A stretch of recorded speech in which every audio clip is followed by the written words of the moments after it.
ఇదిగోండి ఇప్పటికి ఒక 8 బ్యాచ్ల టాయిలెట్స్ ఉన్నాయి. ఏది ఈ లారీలు డ్రైవర్లు ఆగటానికి.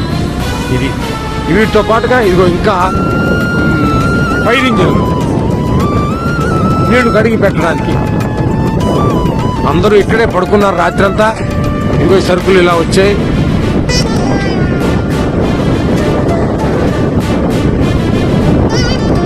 పూర్తిగా హృదయ స్పందనతో చెప్తున్నా, నా చీఫ్ మినిస్టర్కి వందనాలు, నా చీఫ్ మినిస్టర్కి ధన్యవాదాలు.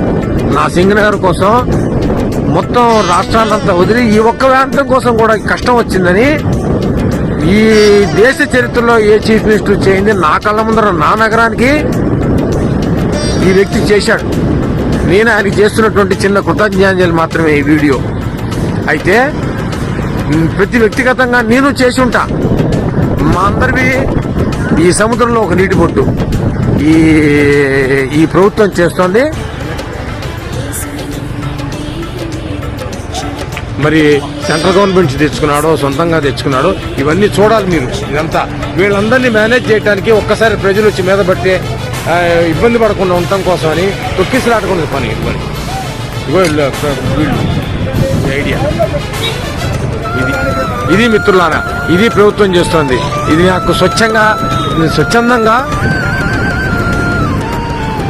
ప్రజలకు తెలియాలని చేస్తున్న వీడియో. ఇక్కడెక్కడ ఎవరు టీవీ నేను కానీ మరోళ్ళు కానీ ఎవరు సాక్షి టీవీ కానీ ఎవరూ లేరు. ఆఖరికి తెలుగుదేశానికి కొంత పాడే TV5 కూడా లేదు. ధన్యవాదాలు మిత్రులారా. ఇది చూసి మనస్ఫూర్తిగా చూసిన మిత్రులు విమర్శిస్తారో సద్భావంతో తీసుకుంటారో మీ వంతుకి ధన్యవాదాలు. జై హింద్, జై ఆంధ్రప్రదేశ్.